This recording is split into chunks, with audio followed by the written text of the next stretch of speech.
순간의 선택이 10년을 좌우합니다.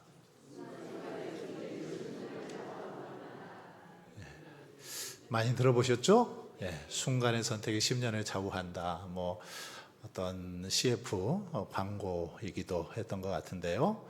순간의 선택, 10년이 아니라 때로는 100년, 1000년을 좌우하기도 하는 게 이 선택이죠.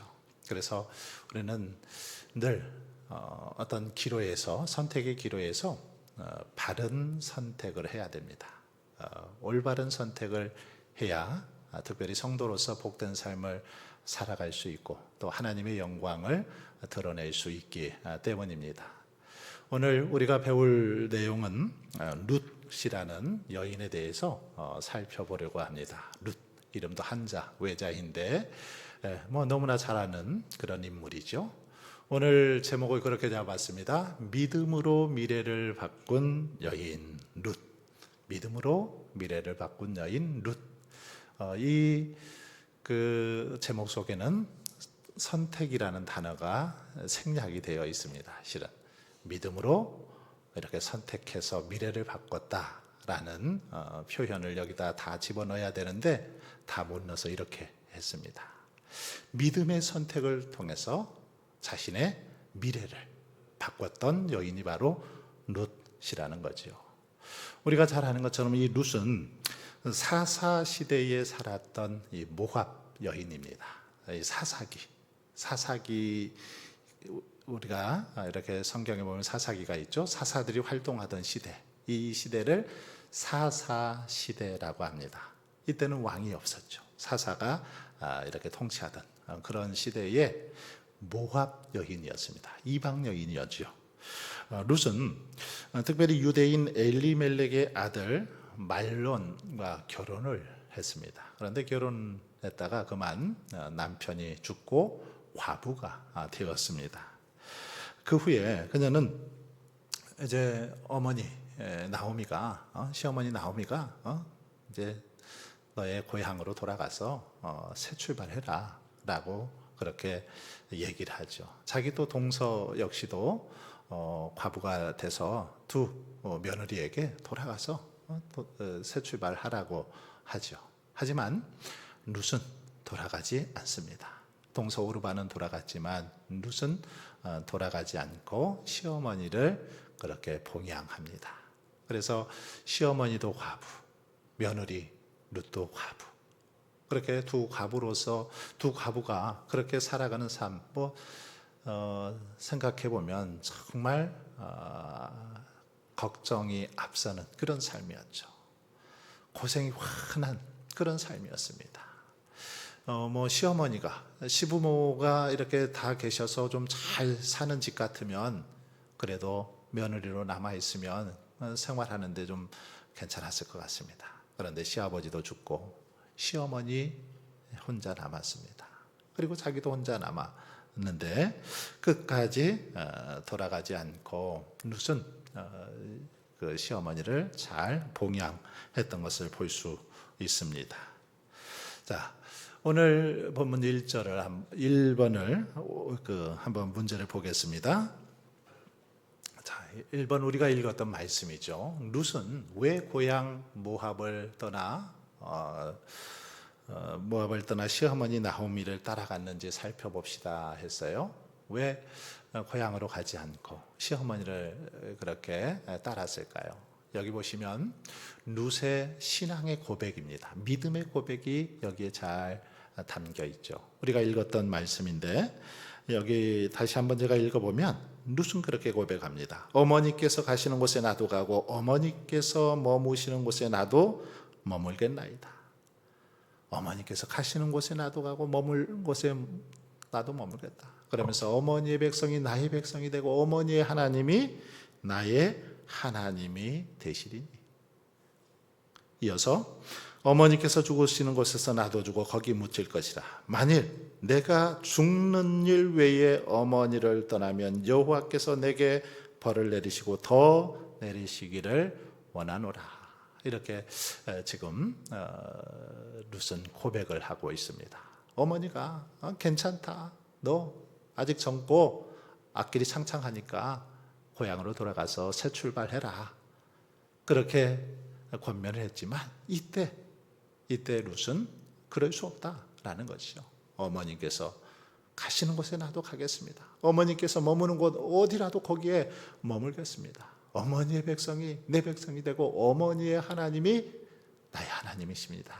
이러면서 고백하기를 만일 내가 죽는 일 외에 어머니를 떠나면 여호와께서 내게 벌을 내리시고 또 내리시기를 원한다라는 아주 믿음의 고백을 하고 있는 그런 룻의 모습을 볼 수 있습니다. 자, 왜 고향 모압을 떠나 시어머니를 따라갔습니까? 이것은 룻은 이 지금 고백을 보면 단순히 그냥 시어머니를 따라 나선 것이 아니라 믿음의 결단을 한 거죠. 즉 하나님을 믿는 믿음의 선택을 한 것입니다. 어머니를 선택한 것이 아니라 하나님을 선택한 거지요. 하나님만이 유일하신 구원자요 소망이 되심을 알았기 때문에 하나님을 따르기 위해서 지금 이런 결정을 하고 있다는 거죠.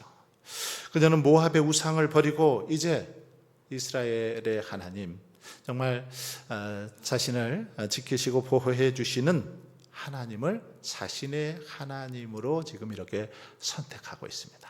모압 땅으로 돌아가면 다시 그 땅의 우상들을 섬길 수밖에 없는데 이곳에서 하나님을 섬기겠다라는 믿음의 고백을 가지고 이렇게 결단하고 있는 것이죠. 여러분, 이 신앙생활은 환경보다 하나님을 선택하는 게 바로 신앙이죠. 어떤 환경보다, 좋은 어떤 여건보다, 환경보다 하나님을 선택하는 결단, 이게 바로 믿음의 모습입니다. 지금 룻은 이것을 선택하고 있는 거죠. 어쩌면 환경적으로 보면 지금 어머니와 같이 머무는 것은 자신에게 어려움이 닥쳐온다라는 거 불보듯이 뻔했습니다. 어머니와 함께 있으면 고생길이 환했습니다. 누구보다 잘 알았죠. 그러나 지금 룻은 이런 환경보다 하나님을 잘 믿고 하나님을 잘 섬길 수 있는 믿음의 선택을 한 것입니다. 결단을 한 거죠.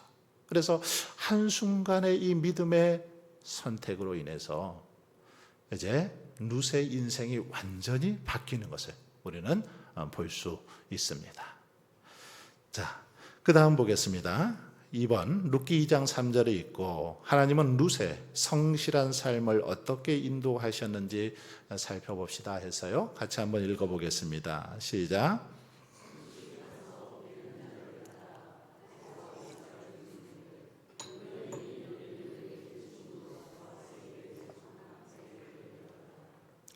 자, 이제 룻이 이렇게 밭에 가서 이삭을 주어야 되는 그런 이제 일을 했습니다. 베는 자를 따라 밭에서 이삭을 줍는데 하면서 우연히 엘리멜렉의 친족 보아스에게 속한 밭에 이르렀더라. 이삭을 줍는데 우연히 성경은 친족 보아스 밭에 가서 죽게 되었다. 그런 말이죠.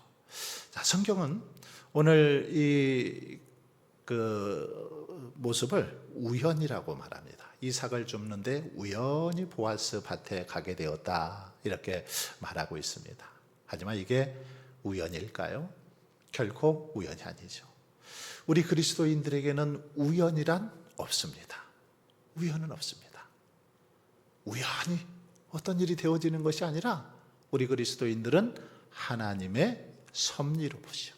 하나님의 섭리, 하나님의 일하심으로 우리는 이것들을 판단합니다.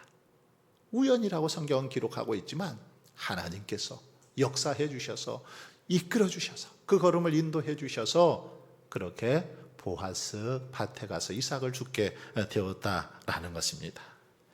여러분, 룻은 정말 어려운 환경 속에 속해 있었지만 정말 어머니를 또 공경하는 마음으로 하나님을 경외하는 마음으로 어머니를 정성껏 돌보고 섬기기 위해서 이렇게 성실하게 밭에 가서 이삭을 줍는 일을 하게 되죠. 그런데 그렇게 할 때에 하나님께서는 그 걸음을 아주 놀랍게 이끌어 주시고 인도하시더라는 겁니다. 성실하게 자신에게 주신 사명을 믿음으로 잘 감당했더니 하나님께서는 그의 삶을 이렇게 인도해 가시더라는 거죠. 그렇습니다. 우리 하나님은 성실한 믿음의 사람들의 삶을 이끌어 주시고 책임져 주십니다. 성경은 수없이 그것을 강조하고 보여주고 있습니다. 성실하게 믿음으로 살아갈 때 비록 환경은 어렵고 지금 처한 상황 당장 많은 어려움이 있지만 그럼에도 불구하고 성실하게 신실한 그 자세를 가지고 믿음을 지켜 살아갈 때 하나님께서는 그들의 걸음을 외면하지 않으시고 지켜주시고 이끌어 주시는 것을 볼 수 있습니다. 자, 그 다음 한번 보겠습니다. 2장 12절 그리고 16절을 읽고 룻에게 어떤 은혜를 베풀었는지 살펴봅시다 했는데 한번 읽어보겠습니다. 시작.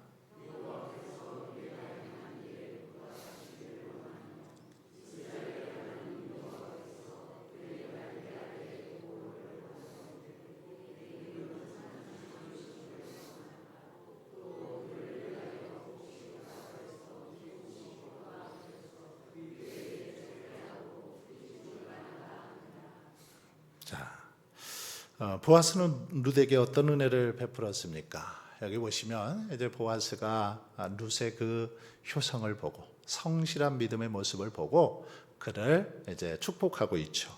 뭐라고 축복합니까? 내가 행한 일에 보답하시기를 원한다. 하나님께서 네가 지금 행한 일에 대해서 보답하시기를 원한다. 그리고 이스라엘의 하나님 여호와께서 그의 날개 아래에 보호를 받으러 온 내게 온전한 상 주시기를 원하노라. 너에게 하나님께서 큰 상을 베풀어 주시고 또 보답해 주시기를 원한다 라고 그렇게 축복을 합니다. 그러면서 이제 뭐 우리가 읽지는 않았지만 보아스는 자기가 먹는 그 상에서 음식을 떡을 그리고 이렇게 구운 또 보리를 이렇게 룻에게 줍니다. 룻에게 음식을 먹을 수 있도록 그렇게 음식을 베풀어 주시는 걸 볼 수 있습니다. 뿐만 아니라 16절에 보니까 또 그를 위하여 곡식 다발에서 조금씩 뽑아버려서 그에게 죽게 하고 꾸짖지 말라 하니라. 곡식 다발에서 조금씩 뽑아 버려서 그에게 죽게 하고 꾸짖지 말라. 즉 하인들에게 일을 시키는데 룻이 자기 밭에 와서 이삭을 줍는 모습을 보고 이제 하인들에게 어떻게 하냐면 너희들이 이 곡식단에서 일부러 이삭을 좀 뽑아가지고 그냥 여기저기 이렇게 떨어뜨려 놓으라는 거죠. 줍지 말고 놔두라는 겁니다. 왜요? 룻이 그것을 주울 수 있도록 하라는 거죠. 룻이 그것을 어떤 거리낌 없이 이렇게 주울 수 있도록 하라는 겁니다. 그렇게 해서 죽게 하고 꾸짖지 말아라. 전혀 뭐라고 하지 말고 그냥 마음껏 주어가도록 그렇게 배려해 주라는 그런 모습을 볼 수 있습니다. 여러분 이렇게 해서 이제 룻이 하루에 그 거둔 보리 이삭 뭐 우리가 읽지는 않았지만 성경에 보니까 한 에바쯤 되더라 이렇게 기록을 하고 있습니다. 보리 이삭을 주었는데 한 에바. 이 한 에바는 얼마 정도 되냐면 우리 저기로 계산을 하면 22리터 정도 되는 게 한 에바입니다. 한 에바의 양이 22리터. 그러니까 12대 정도 되는 양입니다. 한 마리 넘죠. 한 마리 넘는 그런 양의 그 보리 이삭입니다. 그러니까 그 정도면 충분히 하루 일해서 어머니와 룻이 먹고도 남는 그런 양 아니겠습니까? 이렇게 해서 매일같이 일하면서 음식을 먹고 또 이렇게 유지할 수 있도록, 생명을 유지할 수 있도록 배려를 해 주었다라는 겁니다. 여러분, 어쩌면 보아스의 이런 모습은 장차 이 땅에 오실 예수 그리스도의 모습을 또 예표하는 그런 모습이기도 하죠. 장차 우리를 구원하시는 예수님의 모습을 보여주는 그 모습이 바로 보아스이기도 합니다. 자, 이렇게 보아스는 룻에게 은혜를 베풀었다라는 거죠. 거저 먹기 이렇게 음식이 없어서 힘들어하는 그에게 음식을 주고 양식이 없는 또 그녀에게 양식을 이렇게 주는 그런 삶을 보아스가 보여주고 있습니다. 자, 그 다음 룻기 4장 9절 10절을 읽고 기업물을 짜인 보아스는 무엇을 했는지 살펴봅시다 했는데 같이 한번 읽어보겠습니다. 시작.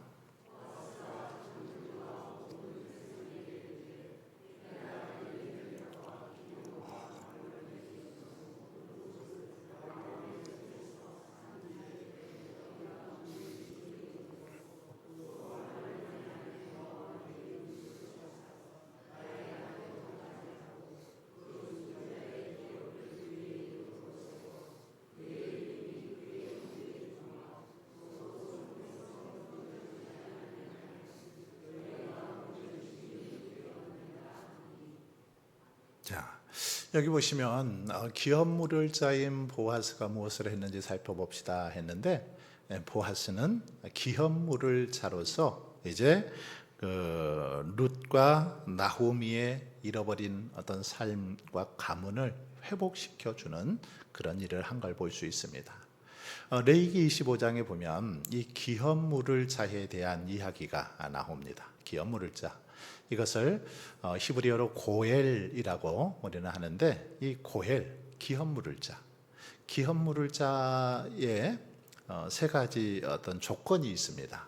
기업을 물기 위해서는 세 가지 조건이 있죠. 첫 번째는 친족이어야 합니다. 친족, 그 사람의 친족이어야 하고, 두 번째는 재력이 있어야 되죠. 능력이 있어야 됩니다. 충분히 그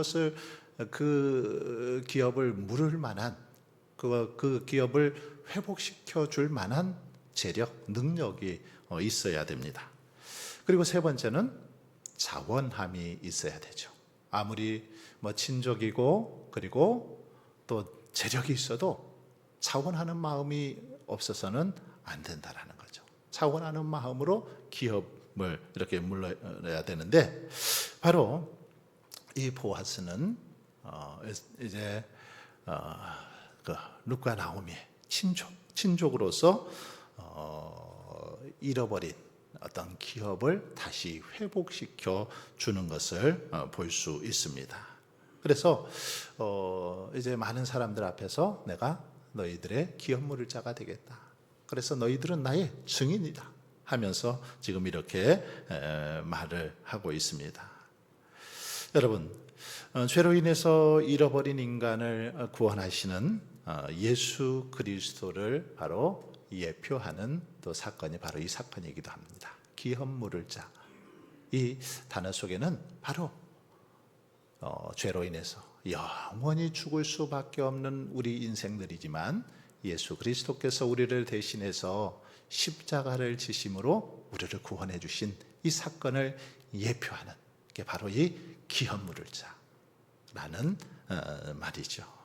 바로 그렇기 때문에 예수님은 우리의 기업물을 짜요 참된 구원자인 것입니다. 자, 이렇게 해서 이제 보아스는 룻의 기업을 이렇게 무르게 하고 회복시켜 줍니다. 잃어버린 재산을 다시 찾게 해 줬다라는 것입니다. 자, 마지막 5번입니다. 룻기 4장 17절을 읽고 하나님은 룻의 믿음을 어떻게 축복하셨는지 살펴봅시다 했어요. 같이 읽겠습니다.